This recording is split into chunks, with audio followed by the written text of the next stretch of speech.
Good Monday evening, everyone. Welcome to Monday Night Safety Stop. We had a little bit of a break last week, trying to get everything ready to open for the season this past weekend. So, needless to say, everybody was a little bit tired. Tired. I guess wanted to watch a ball game, right? Well, it was a good ball game. I will give it that. Even though none of my teams that I would have preferred to have been in it were in it, but hey, it is what it is. I've had enough on my plate too. Well-deserved break is always in order. It seems like. Oh yeah, yeah. It looks like Emily has joined us, and Mr. Frank. Good evening. Uh, the Dob season is here. 2026 season has officially begun, and man, what a beautiful weekend to start the season. We had temperatures in the 70s on Saturday, 80s yesterday. I mean, just beautiful weather. The water is warming up. I just looked, I told Joe, I just looked, and 10 foot is at 64.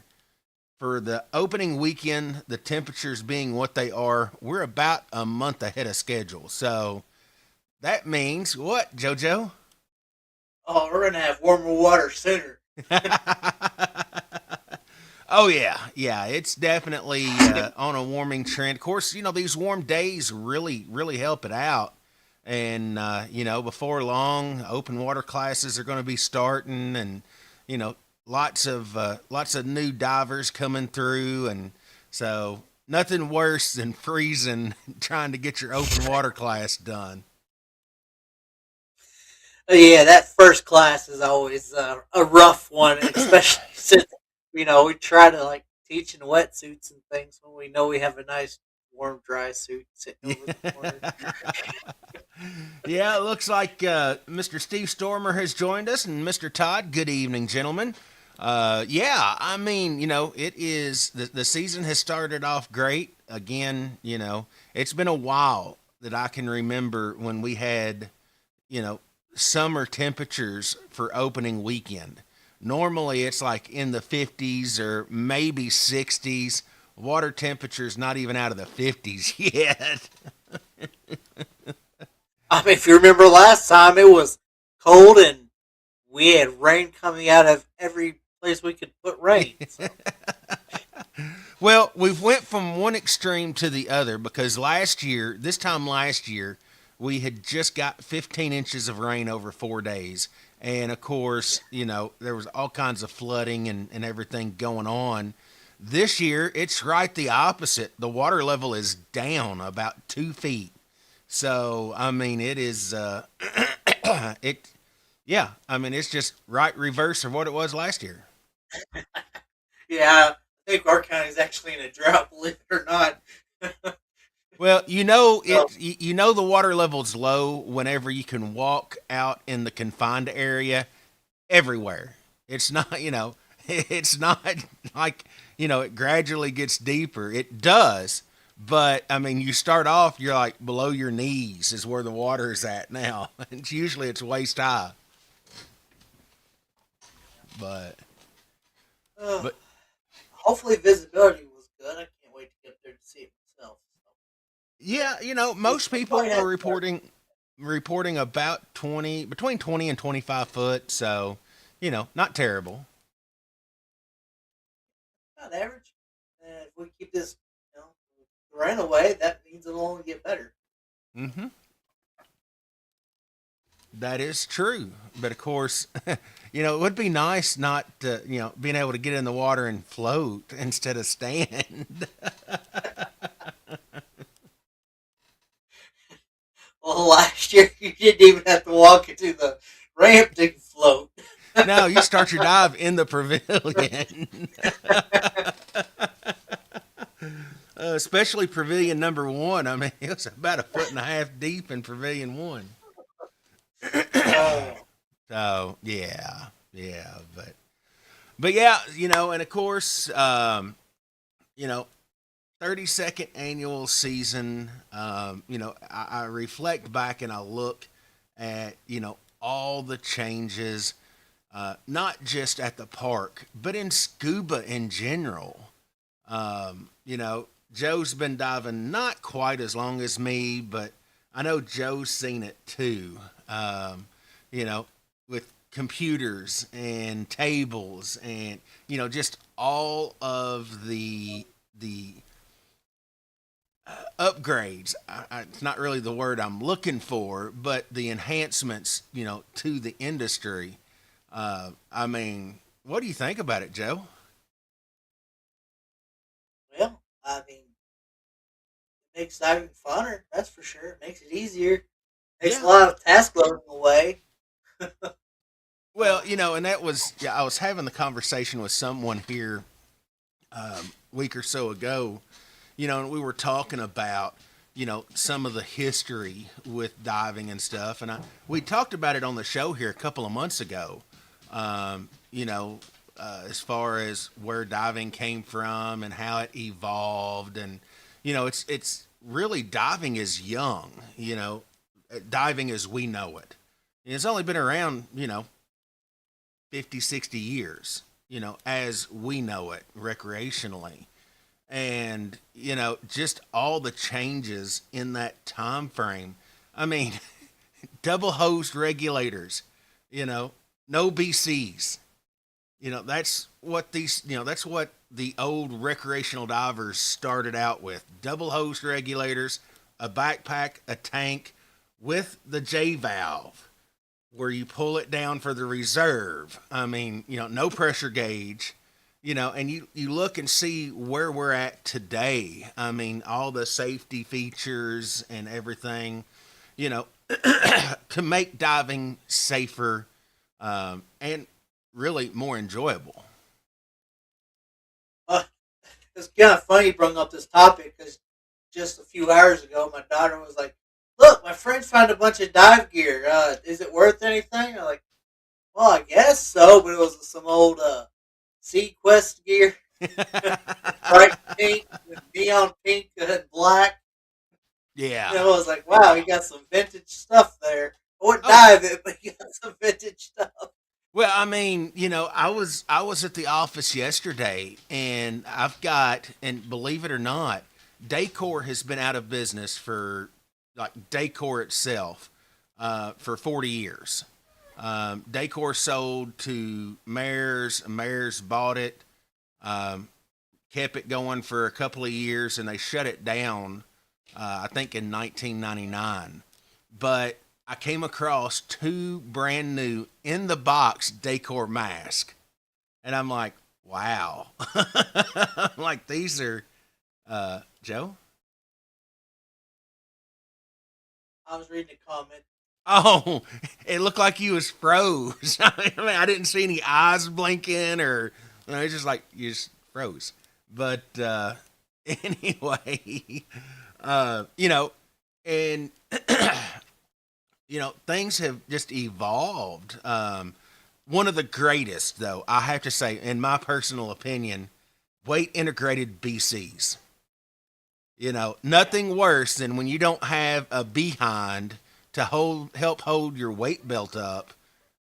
That was a lifesaver for me.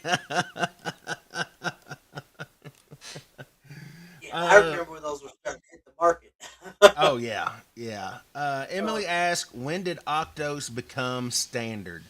So, if I'm not mistaken, I believe it was in the middle to late 70s when they started using, putting an alternate second stage on the first stages. I could be wrong, but I know it was either middle to late 70s or it was early 80s. I know it was prevalent in the 80s. Um, but I'm thinking it was mid to late 70s when they, introduced them to have two on there. You had your console or your console, your SPG, and then later they added the depth gauge so you knew how deep you were and all that. Uh, I think she's getting at though is when the air sharing came out with the single octo or oh single yeah, first I stage. mean when I went through open water class in 1991, we had octos. You know, matter And of Octos, but we still learn the skill of sharing your primary. oh yeah. Uh, Well, when I went through open water, you had to buddy breathe. That was one of the open water skills where you take a breath and you pass it off, and that your buddy takes a breath, and then you just switch back and forth, and you had to do that all the way to the surface. So I still had an octo, but that was one of the skills that we were taught, that they didn't. I don't. I'm thinking it was like mid to late '90s when they took that skill out and transformed it into what we know today as alternate air sharing, where you pass off your primary, you take the backup or the octo, which which to me is kind of, just, this is a personal opinion. It's nothing else. Uh, but they make the hose on the octos longer for a reason. And I have not been able to figure out why, if we're passing our primary off to our buddy and we're going to the octo, why isn't the primary hose longer? Question. I mean, all- a majority of the training agencies are wanting you to pass your primary off, and you go to the octo. But I was taught years ago, when you pass off, you're passing your backup or your octo, because it has the longer hose. So, it looks to me like the manufacturers, when they sell, a first stage, first and second stage, that it would have the long hose on it versus having it short. But again, that's just me. I mean, I always taught my open water students to, pass off your octo, because the hose is longer. It's not going to be trying to pull out of their mouth because it is longer. You can also get a good hand grip on them as well. So, Yeah. Then you run into the air shared, the air twos. oh Then you have no yeah, hose. yeah. I mean, yeah, like you said, the air twos. I mean, some shops or some instructors teach that way.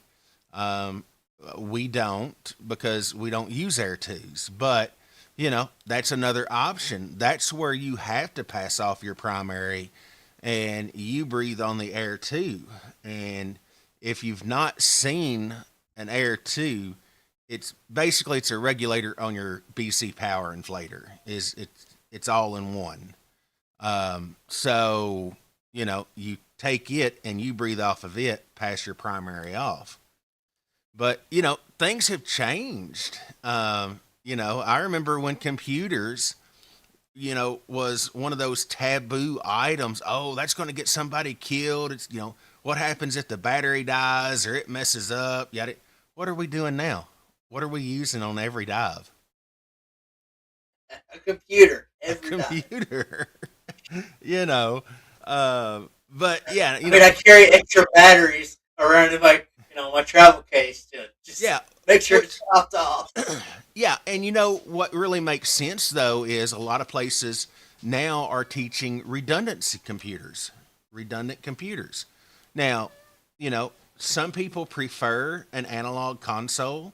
That way you've got your SPG, your depth gauge, and then you've got your computer. So if something was to happen, you know, boom, you can go analog, get yourself back up to the surface, and you're okay. And but some people like me, I do it. I dive with three computers, so I'm extra. Well, when you've had double or dual computer failure on a dive, it's like, man, that sucks. So, what's the chances of three going out on one dive? Hopefully, slim to Um, none. I, I'm in the category as I have one computer and analog. So Yeah, and in that case, you don't have to worry about computer failure. Your analog is going to work regardless. So a lot of people like the analog, having that as a backup. There's divers out there that don't use computers. Some of the old schoolers, they'll still do analog tables, and that's something else. The tables, you know, there's not very many agencies requiring the tables anymore. They're there. You can teach them, but it's not required for certification. No, not when you just look on your computer and look up what your max depth is. Yeah. Oh, yeah. It does. Don't go past this depth. Yeah. Makes it hard to plane if you don't know what your max depths are. Yeah. Yeah. So at least you know where to look it up. Oh, exactly. Exactly. And that's things have changed so much just in the 30 years I've been in the industry. And like I said, Dad was sending me some pictures the other day, and I kind of got tickled. He was reminiscing, is what he was doing, and he found his old wheel. Now, if you've been diving long enough, you know what the wheel is. Jojo, do you know what it is? Unfortunately, I did not get that one, and I wasn't Patty. So Yeah, true, true. So, of course, back in the day, the wheel was a patty version of the tables, but it made calculating your depth and your nitrogen loading easier, or shall I say faster, than doing it on the tables. And they ended up they came out with them for several years, and then of course technology took over. Then they come out with this ERDPML calculator thing, and so kind of the wayside the tables and charts went, and now you can do everything on your computer, and and computers make it a little bit safer too because they're more conservative. yep, more conservative. Yeah, yeah. Same Well, time as they're tracking nitrogen loading and stuff, tissue loading, so you can actually make your dive longer. Oh, I'm getting too close to my bottom time. I'll come up a little bit so I can dive some more. Yeah. Yeah, and that's the cool thing about them. It's if anybody's watching who's not a diver and they're thinking about diving, and maybe just haven't taken the plunge, made the giant stride yet. That's one thing that's taught in the classes now is computers. Whether it's an air integrated computer or it's what we call a hockey puck non integrated. um, you know, but that's the new standard. And like JoJo said, it keeps up with it in real time. So every depth change, it changes. If you only got a couple of minutes at a certain depth and you want to get a little bit more time, come up. It'll change. Yeah, there's some versatility too. Nitrogen or nitrox we can add some new trimixes. Technical realm. We got nitrogen or nitrox analyzers being built into Oh yeah, 2 for 1 now. yeah. It's amazing. Where the dive industry started and where we're at today, and there's going to be new innovations coming out. I mean, the most recent significant innovation in the industry that I know of is a Velo. That's one that has changed the it's changed the game the way you dive, because you're taught to dive with a BC. Now you're taught to dive using water as your buoyancy. Yeah, Excuse me. I haven't been on it yet. I'm looking forward to doing our Velo. Hopefully this year. Yeah, to me personally, because I had to have a lot of weight when I dive, uh, is trimming some of that off and not having to still and carry around a steel tank is pretty nice. We're just gonna strap a bank bottle to your back. You won't have to have any weight. I mean, you're ready to go.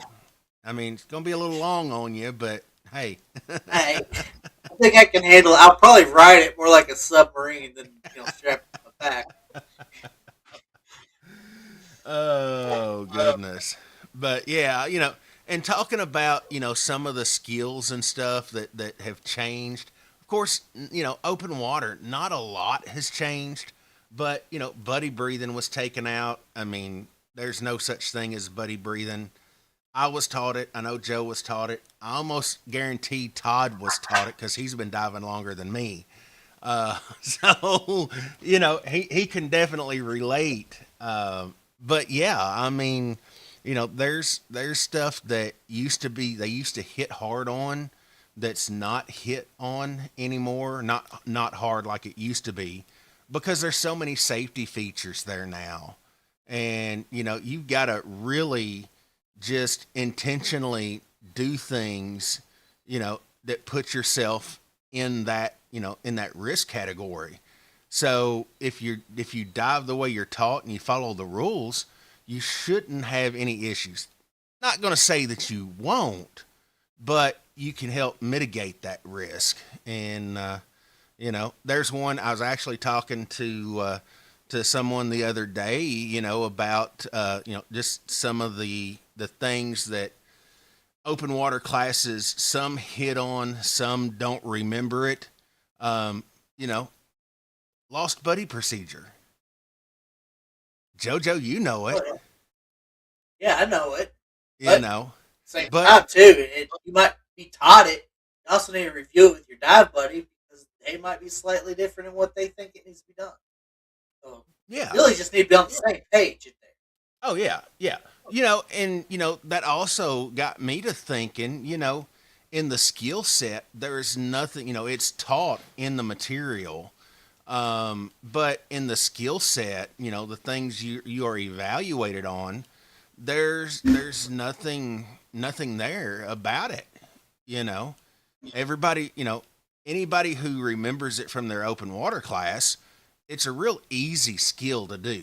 I don't know why it's not a skill for open water versus, well, that's because you're by yourself, when that happens. But if you think about it, what's a skill that we teach if your buddy's not close by and you're out of air?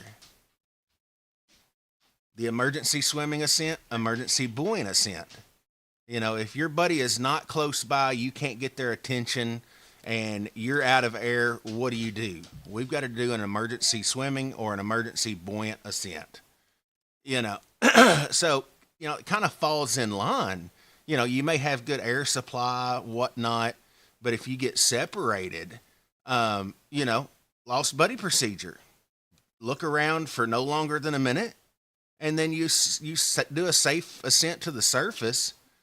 Theoretically, if both buddies do it at the same time, you should surface close to about the same time, But, and as in this conversation, people, you can say that lost buddy procedure, and they're like, the what? It's like, that's kind of an important thing because we teach buddy systems. Another thing we tend to flock over a lot is our buddy pre-dive checks. And true, we as humans, when we do stuff repetitively, we get complacent, and it's when you're going underwater, that's just really not a good place to be complacent. Making sure you got You everything. always want to. You're always trying to fix things before you get in the water. That way, it's not an issue when you're in the water. Oh yeah. I'll be the first to admit that I've jumped in the water with an empty BCD and a tank that wasn't turned on. You want to look like an idiot trying to do a bobbing as you're inflating your BC so you can turn on your tank.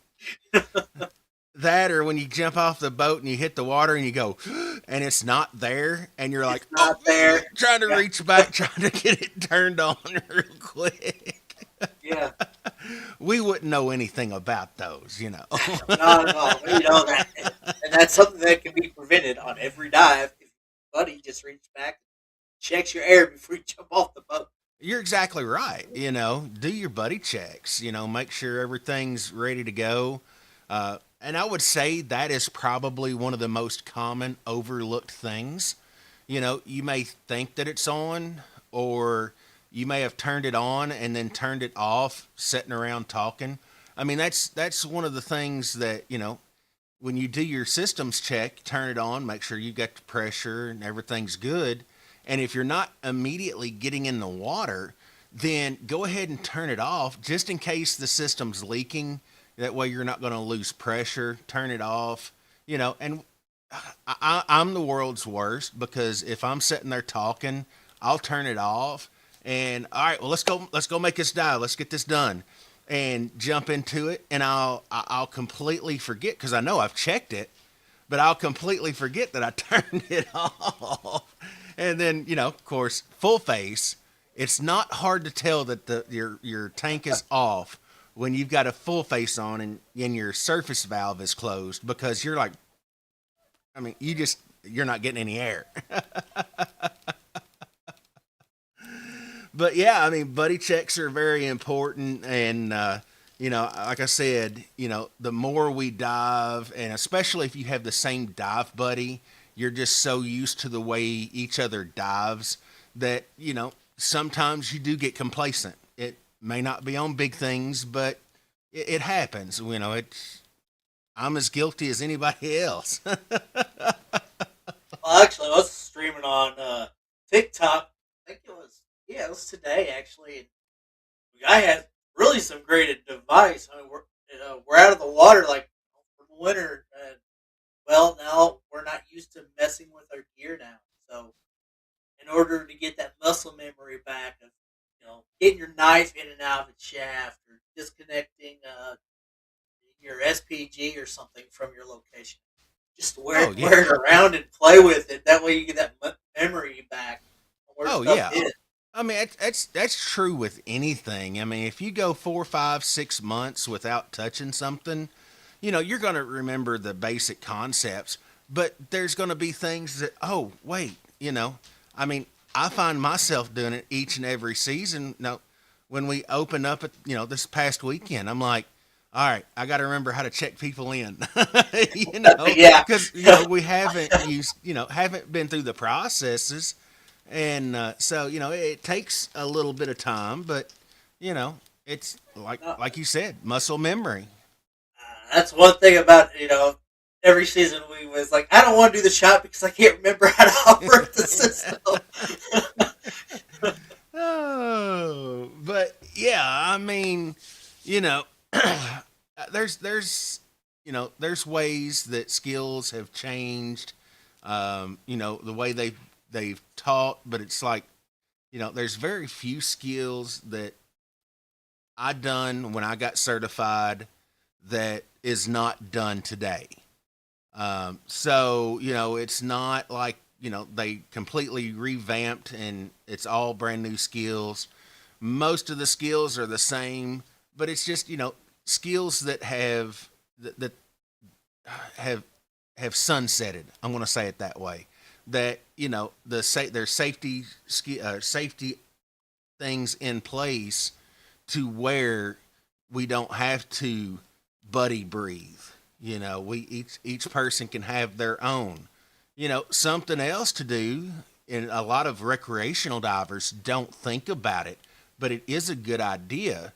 Is, you know, an alternate air system. You know, an alternate air supply, whether it's a pony tank, whether it's another bottle with a regulator hanging at 15 foot for your safety stop, especially if you're doing deep. You know, it's always a good idea to have a little bit of redundancy. It's not I mean, a lot of technical divers do it. You know, that's the way they're taught. But you know, if you're going to be doing a lot of deep diving, and you know, it's always better to have that alternate air source. It's better to have it and not need it than to need it and not have it. Oh yeah, I mean, you just never know when you would need it. So, You have a major malfunction, and that could be your saving grace between making it up or not. So Oh yeah.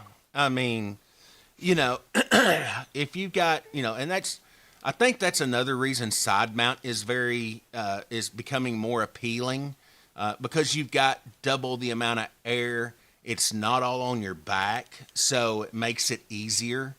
Um, independent systems. yeah, you got two complete independent systems. Your trim is usually better. You get longer dives with it because you're trimmed out. Now, of course, it takes time to get to that point, but that's what the class is developed for, is to teach you how to get your equipment set to where you have that trim and that ease of diving. And again, like you said, you've got two independent air sources. So if something was to happen, you've got redundancy. Your buddy runs out of air.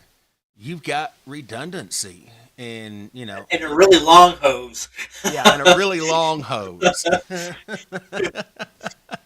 that they do teach you to pass off and They pass do. off the long hose.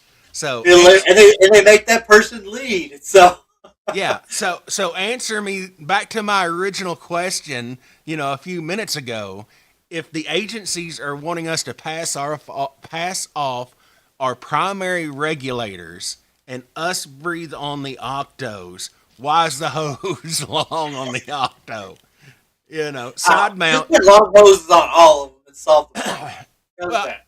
again, side mount. That's what you're taught. If your buddy runs out of air, you pass off your 7-foot hose. It's taught in side mount. But recreational open water, you're supposed to pass off your primary. It makes absolutely no sense to me. But it's me.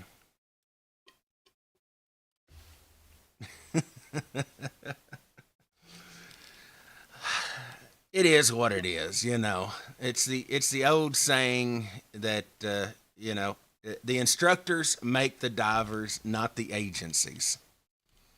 Agencies provide the materials and the guidance to teach the classes, but it's the instructors who ultimately make them. So, Yeah. Well, I actually seen something on Facebook floating around.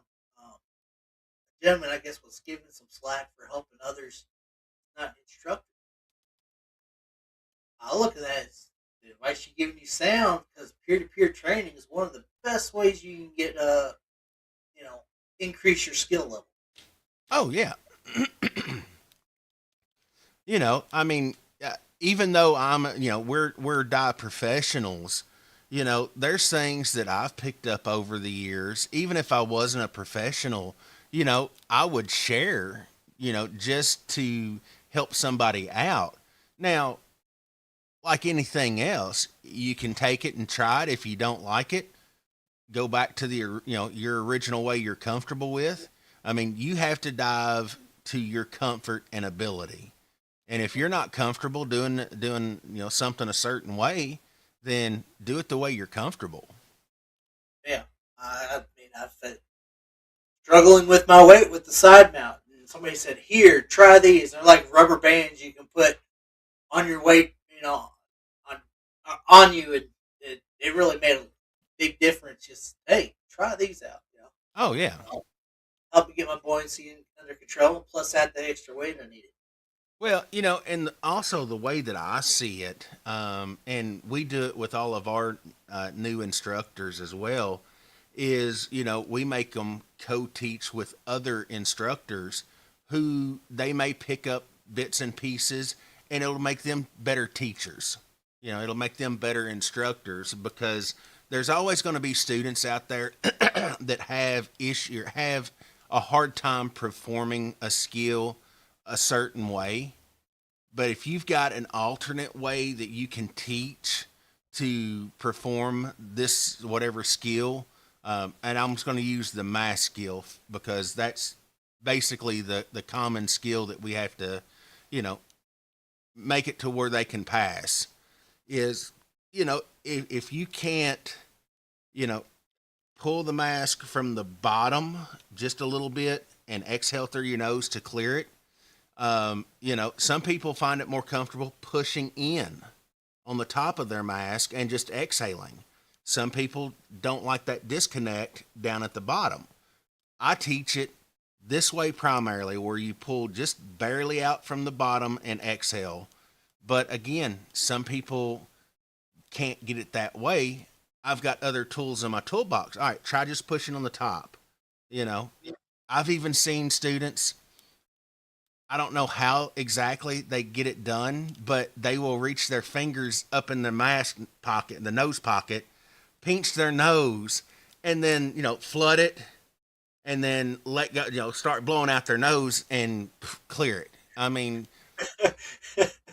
Should we mention somebody's daughter? I wasn't going to say any names, but, but seriously, I mean, it doesn't matter what training agency. The standard says that they have to perform this skill with mastery. It doesn't say how, but it says they have to be able to consistently and perform this skill with mastery. If they're able to do it that way and do it every time and comfortable with it, that's mastery. I mean, that's they're completing the objective, they're clearing the water out, and they're doing it the way they're comfortable. So, that's, whether you're an instructor or not, if you pick up tips and tricks along the way, 35 years of diving, I've learned so much stuff from other divers, that I've been around, that I've dove with. And, those tips and tricks can be just as useful as going through a class. Don't take it the way, oh, just listen to other divers, don't take a class. I'm not saying that. Um, because that's the worst thing. Yeah, You get, there's a difference between peer-to-peer learning and actually teaching. You don't want to get somebody who goes, I've never done a deep class. Go, oh yeah, well let's go do a deep class, or yeah, let's go do a deep dive and I'll teach you. Like, no, yeah, that's you need the foundation first. You kind of need some background knowledge.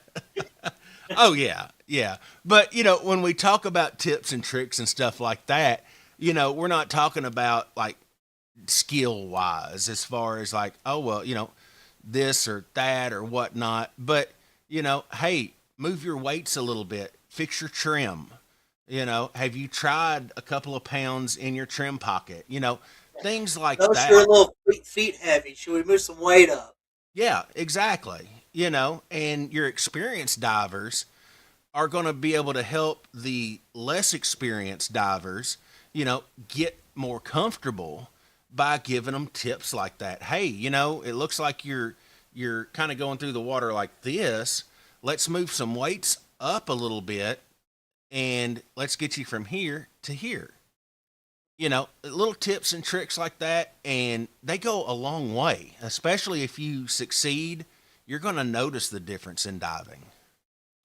Big time. That's where I have to say, and I learned this a long time ago. Your certification card is your permit to learn how to dive. Is your class is giving you the fundamentals, the foundations, and you have to build on top of that.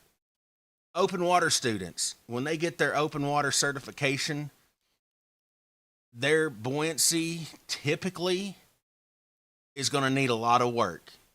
And I always tell students, when you go through class, don't expect to have your buoyancy down until you hit around 100 dives.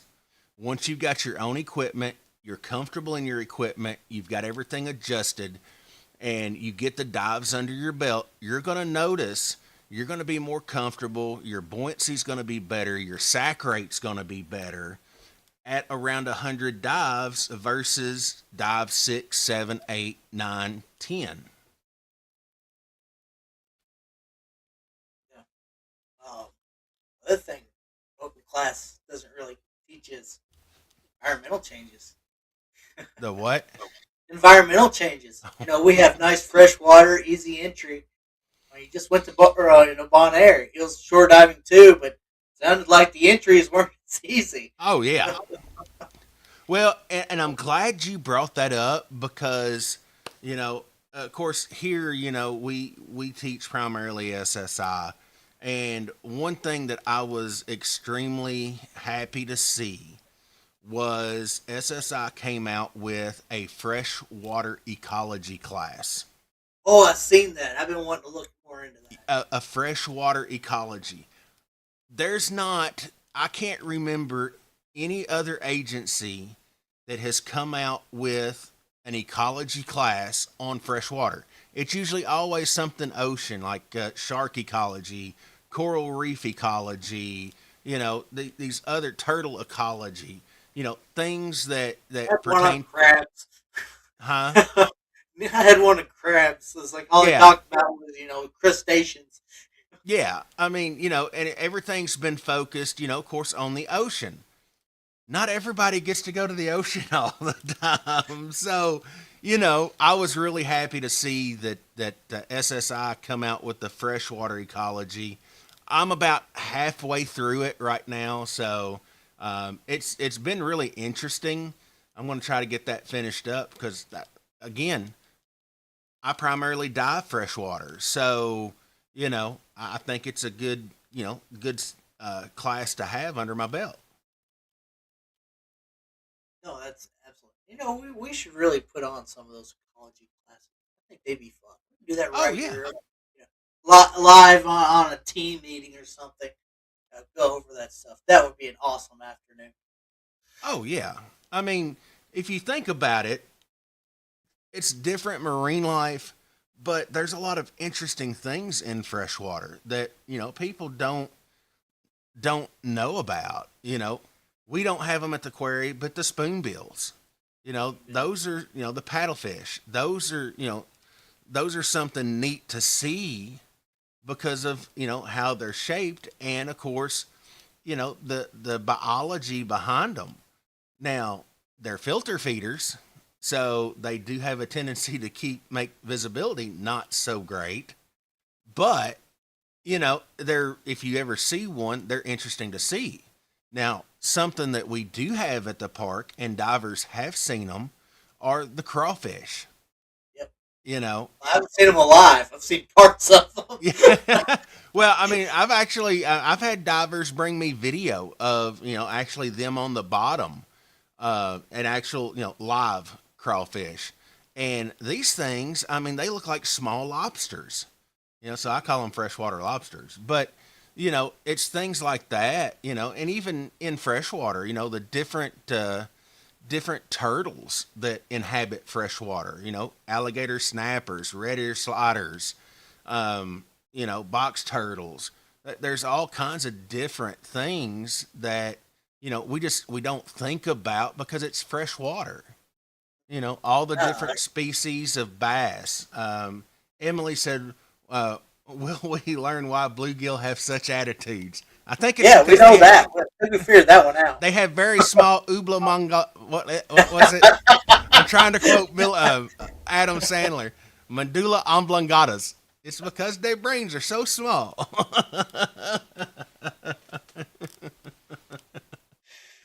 But I Oh, mean, it's so far it's been a very interesting class. I mean, there's been things I hadn't thought about. About some of the biology behind it, and with some of the marine life and the habitats, and it's been informative, and I'm if I can ever get time to finish it up. I started it last week, but if I can get time to finish it up, it's been interesting. so we're gonna start adding sturgeon and lake trout to the quarry now. Yeah, freshwater eels. Yeah, Yeah, yeah, freshwater eels. Probably a little too cold for those May- suckers. maybe throw in a few freshwater jellyfish. Hey, I don't know how to get any of those. yeah, but I guess and again, that's part of this program is you know how these species thrive in different freshwater environments. Because the chemistry may be off just enough that maybe that's why we don't see freshwater jellies at the quarry. Maybe So water temperature. We got a large body oh of yeah, water that it stays cool compared to the shallower stuff. Oh yeah, that it does. One of the coolest things, and it's not in this program, but like with us, is we're spring fed. We're fed by two springs, not one. Just we're fed by two. So the water table. That's where the quarry gets its level. It equalizes out with the groundwater, the water table. So when we are inundated with rain, that's the reason the quarry floods because the water table is inundated and it's pushing water into the quarry. And then like now where it's down, the quarry is pushing the water back into the springs the opposite direction. So the head pressure is higher in the quarry, causing it to go back versus the water table being up, pushing it in. And it's things like that that I find interesting because what do you have when that happens? You have a constant flow of water, so you don't get the stagnation and everything because there's always water coming in, going out. Yeah, constantly changing, constantly moving. Oh yeah. Well, and especially in freshwater environments, a lot of ponds and stuff will have, in the spring and the fall will flip, will turn over, Yeah, there's some and shallow, and yeah, they flip over because yeah, the water and temperature isn't very different between top and bottom. yeah. And we don't have that because of the springs because it's always coming in, going out. We don't get that flip. That's the Yep, reason it stays it's cold over. on the bottom. Even though we keep saying we need to put the heaters in. Yeah. That is true. Well, But, hopefully I'll have that new dry suit in this week. I got you'll have your called, personal heater. huh? You'll have your personal heater. Yeah. Now I got the call on Monday last week, a week ago, telling me that it should be here in the States sometime about the middle of last week. They said Wednesday or Thursday, and they was going to turn around and ship it to me. So hopefully the next couple days I'll have a package on my front door, and I'll get to try out a new dry suit. Hopefully. You're gonna be like Emily and try it on and post it all over the place, and then go to the pool and I just don't think I have the physique to model the dry suit. You know, I just don't think my ah, come on, build. she pulled it off. You can too. Yeah, I just don't think my build would allow me to. Though I will be proud of the dry suit, even though I could probably tent camp in it. But you know, Oh, you can't tent camp in that one. You can tent camp in the USIA one. yeah. Hey, Oh, it is what it is. But again, back to it's the season is just now getting started. If you haven't got your equipment into your local dive center, get it in, get it ready because right now local waters, especially here or around here, are about a month ahead on the temperatures. So it's an earlier season. Season's getting started a little bit earlier. So, if you haven't got that gear in there, got it serviced, go ahead and get it in, get it done. And that way you're ready to dive as soon as you get it back. hopefully we'll have a nice warm October too. Emily says, as our TikTok manager, I demand a try on video. Yeah, not happening. uh, D nod.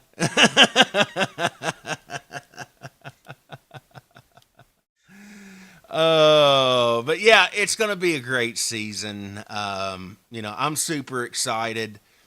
The other day we got confirmation. Women's Dive Day is going to be. It's going to be awesome this year.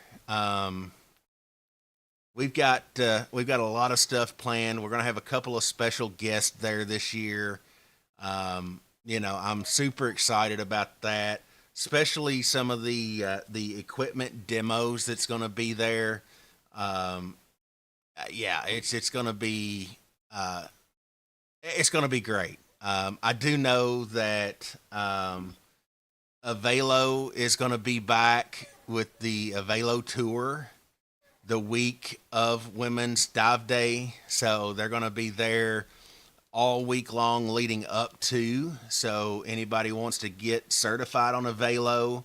And for those who don't know her, Jennifer Idle, who was the first female diver to dive in all 50 states and wrote the book An American Immersion on her experience, will be there. And from what I've understood, she is wanting to do a group Avelo dive because she is real big into Avelo. So opportunity to dive with her. Shoot, hey, I mean, she's an awesome photographer, awesome person. So she's going to be joining us with the Avelo tour as well. Ben will be there.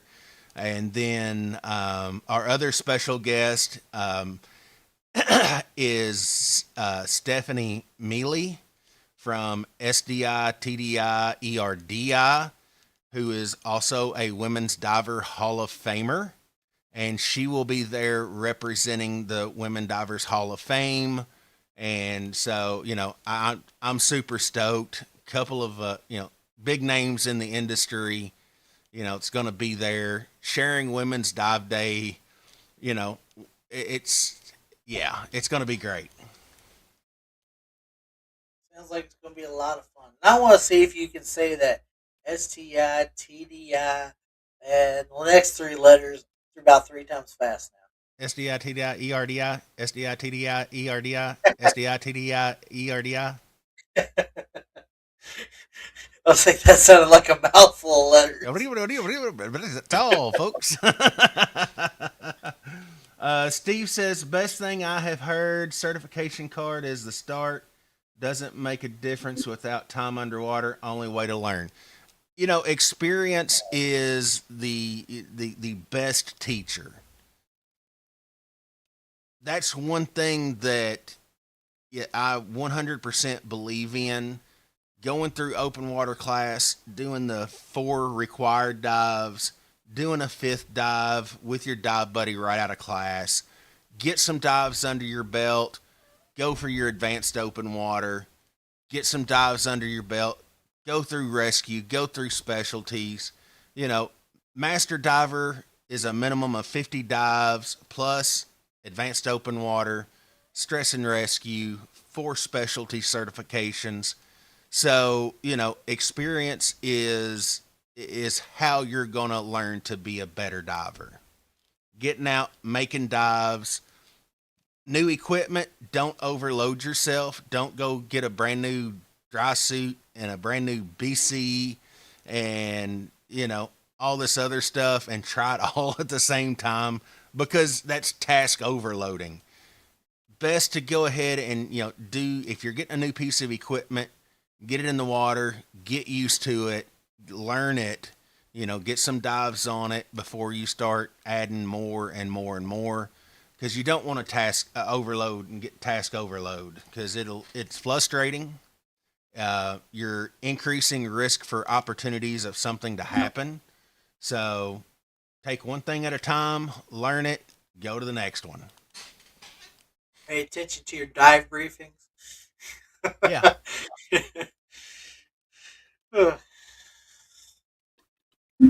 Exactly. All right, JoJo. You don't know what current is until you've experienced current. So.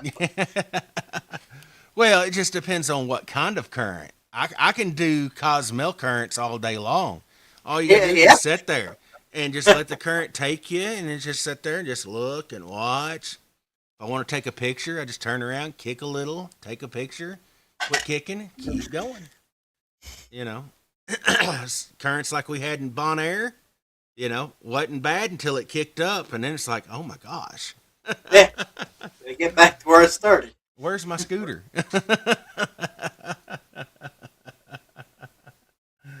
All right, JoJo. Well, it is 8:56. Any final thoughts for us for this evening? Well, I'm glad you all got a good start to the dive season. I am looking forward to getting down there myself as soon as I can. Kind of uh dragging a little bit as I'm trying to get things done around the house ready so I can neglect the family for the rest of the year and come down Neglect the family. I like the way you phrase that. So I can neglect the family the rest of the year. Well, technically, if you look at it this way, you're not neglecting your scuba family. No, that's true. I got to take care. I get 6 months with my home family. Now I got to go take care of my scuba family. But yeah, I'm excited to get back. I miss everybody, all our old divers. Get to say hi, and then all the new people that are getting ready to come in and get their certification and enjoy our great facility. So Oh yeah, yeah. I'm ready for the season to get going and high swing. Yeah, it doesn't seem like it's been a winter, the time frame. It doesn't seem like it's been that long since we closed the season last year. Here we are, first season, our first weekend of the new season under the belt. Um, you know, Classes will be starting up here in about a month and a half, when all the new open water students will be coming in, doing their certification dives, and a lot of the regulars that come in during the season have already started to come in. But getting to see everybody each and every year, and seeing them have fun, seeing that they're still enjoying diving. I mean, I know people who used to enjoy diving and they've kind of fallen off the diving bandwagon, and they may it may be 5, 10 years, and then they decide to jump back into it. I understand life happens, things happen. I get it, but it's always fun to see those come back in too. It's like, oh, hey, it's been a long time, and seeing them, with that excitement back in their eye to jump back in the water and get back into diving. So I'm super excited to see everybody this season. Going to be a great season, and it's an earlier season too. With the water temperatures, so that always means one thing: the water temperature is going to warm up nicely for the summer. Be wondering how the bluegill versus bass is doing this year too. Yeah, yeah. The bass have not been seen yet, or like the big ones. So I'm thinking it may still be just a little chilly for them to be roaming, but Yeah, I bet it's not far off before we start seeing them. it's like last year. It seemed like I didn't say where's the bass, and then all of a sudden it was like, ooh, they're everywhere. And I know they had babies at the end of the season last year because I seen them. So hopefully those will be the size that they were last year, and the big ones from last year will be even bigger this year. So I Well, hope they so. haven't missed a meal. I can tell you that. I know that several divers reported underneath the double decker platform there was a ton of huge catfish. So said there was just a ton of them underneath that platform. So and said they were big. So I'm super excited about that. I love seeing bigger marine life. Now you get that whale shark and have him swimming around. No, I know. Well, hey, I threatened to take a paint marker and start putting dots on one of the catfish and make. I don't think that would go over too well. So So you know, it wouldn't be blue on with black dots. It would be black dots with blue dots. no, black with white dots. We'll do a little White white paint. dots. Yeah. I don't think that would. I don't think that'd go over very well. So. I don't know. Good All luck right, trying to guys. get 'em. Huh? Good luck trying to catch them. Exactly. All right, guys. Well, thank you for tuning in with us. If you haven't hit that subscribe button, go ahead and hit it. Helps us grow the channel. Also, let you know when we come on with a new episode. I absolutely love getting on here on Monday nights, being able to socialize with everybody. And that's what we do it for. You know, if you have questions, you want to know something, whether it's travel, equipment, pick our brains, whatever, throw it in the comments. You know, we'll address those. I absolutely love doing this because it gives us an opportunity to share the knowledge and expertise that we have gained over the last 30 years. And, you know, it's a fun way to spend a Monday night. You know, it's Monday. It's Monday. I mean, come on. So what makes Monday better? Let's talk all things scuba Monday night. So if you're diving with us this weekend, we can't wait to see you. If you're not, we hope you have a fun, safe, and adventurous diving weekend. And we'll catch you guys right back here next Monday night here on our YouTube channel. We'll see you in the water.